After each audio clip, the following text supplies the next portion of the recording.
Hey guys, welcome back to our channel. ఇది ఎప్పుడో video కానీ ఇప్పుడు పోస్ట్ చేయాల్సి వస్తుంది. అస్సలు ఎక్స్పెక్ట్ చేయలేదు ఇప్పుడు పోస్ట్ చేస్తాను అని చెప్పి. నేను అలా వీడియోస్ చూస్తుంటే ఇదైతే కనబడింది. ఇది అరుణాచలం వెళ్ళామని చెప్పాం కదా, అక్కడ వీడియో. మేము అక్కడైతే మోక్ష మార్గం నుంచి వచ్చాము.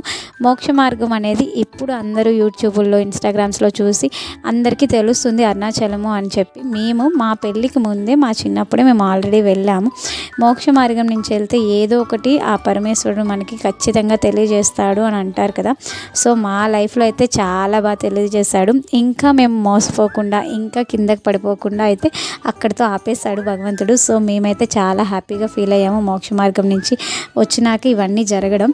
సో మా లైఫ్లో చాలానే జరిగినాయి. అవి ఏమైనా అవ్వచ్చు, అప్ అండ్ డౌన్స్ అవ్వచ్చు. ప్రతి మనిషిలోనే అప్ అండ్ డౌన్స్ అయితే ఖచ్చితంగా ఉంటాయి.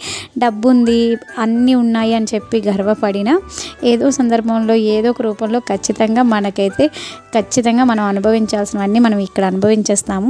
సో నేనైతే ఇది రియలైజ్ అయ్యాను అరుణాచలం వెళ్ళొచ్చినాక. మీరు ఏం రియలైజ్ అయ్యారు అనేది అయితే నాకు కామెంట్ అయితే చేయండి. నేనైతే ఫుల్ రియలైజ్ అయ్యాను. ఏం జరిగినా అది మన మంచికే. అది ఈరోజు మంచి అది అవ్వకపోవచ్చు, కానీ రేపు అన్న రోజు మంచి ఖచ్చితంగా జరిగిద్ది అని అనుకుంటున్నాను. ఇది నిజమా కదా?